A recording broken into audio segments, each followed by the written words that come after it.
Hey, this is Mortgage Mario. So construction loans are essentially for any buyer that wants to build a house but doesn't actually have the capital to pay out of pocket for the construction phase of a home. So that's where construction loan would come into play. And essentially you can use that for the building supplies, to buy the land, to pay the permits, and to pay the contractors responsible for actually building the house.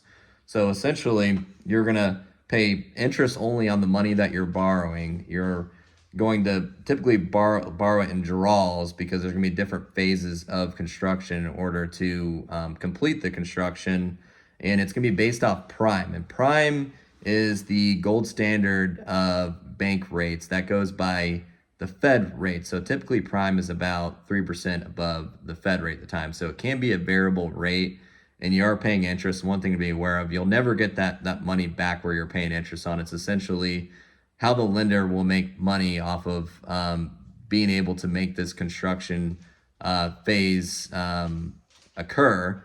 And essentially, once you're done with the construction, say that you borrowed, $300,000 to buy the land, to pay the contractors, to pay for the building supplies, to pay for all the permits, and you have a finalized product, which is the house, then it will convert to an actual mortgage, and the mortgage will buy up that construction and will re-amortize to 30-year. Typically, you'll want to do like a fix. So whatever type of mortgage that is, it's going to depend on your situation. It could be FHA, it could be USDA, it could be conventional, could be VA if you're a veteran. But essentially, all of them will act in a certain fashion where it does convert to a permanent loan. And so you technically have three different types of construction loans. You have a pure construction loan where it's actually just a construction loan. You close in a construction loan and very pure in nature. The second one, you actually have a hybrid loan. It's a construction or permanent loan. One set of closing costs is actually, during the construction phase, it's the construction loan, and then it converts into an actual mortgage.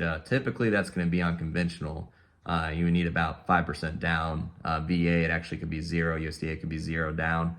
And then you actually have what's called a rehab loan. So say you have a house that won't appraise for a typical, conventional appraisal, but you can actually get what's called a rehab loan where you have a partially completed house. Maybe the house needs a lot of work, it's got a lot of wear and tear, or maybe another builder started the building process, but there's not drywall up or anything like that. You can actually get what's called a rehab loan, which falls in its own different category. And essentially they will loan out the money needed to rehabilitate the house, and then once it will convert into a mortgage, and all the money that was lent out to the contractors to build the house will go into one final loan amount. So I hope this helps, and always feel free to visit mortgagemario.com to learn more. Take care.